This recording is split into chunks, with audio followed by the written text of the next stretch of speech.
C'est un défi logistique, humain et technique. Être en mesure de tester à partir du 11 mai toute personne ayant des symptômes du Covid, ainsi que ses cas contacts. Il y a à peine plus d'un mois, la France, au moment du confinement, n'était capable de faire que 20 000 tests par semaine. 250 000 aujourd'hui. L'objectif au 11 mai, être en mesure de tester 700 000 personnes. Pourquoi ce nombre ? À la sortie du confinement, jusqu'à 21 000 personnes pourraient contracter le Covid chaque semaine. Le conseil scientifique part du principe que chacune d'entre elles pourrait avoir jusqu'à 25 cas contacts qu'il faudrait aussi tester. 21 000 x 25, 525 000. La marge pour arriver jusqu'à 700 000 permettrait de faire d'autres tests, dans les EHPAD par exemple.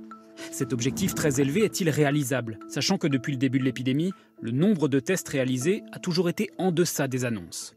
Sur le papier, c'est possible, disent les biologistes. Les machines pour le faire sont là, mais il va falloir recruter du personnel.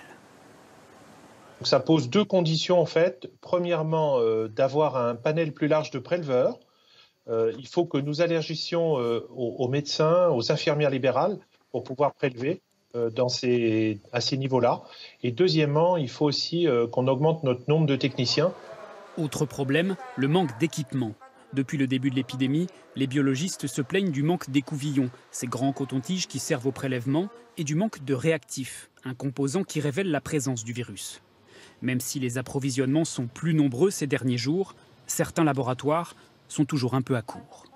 On a encore des tensions et quand on fait des commandes de réactifs, on ne reçoit pas la totalité de ce qu'on a commandé. Quand on en commande plusieurs centaines, on peut en recevoir que 50 par semaine.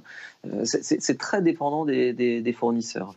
Le Premier ministre a annoncé cet après-midi que ces tests de dépistage seront désormais pris en charge à 100% par la sécurité sociale.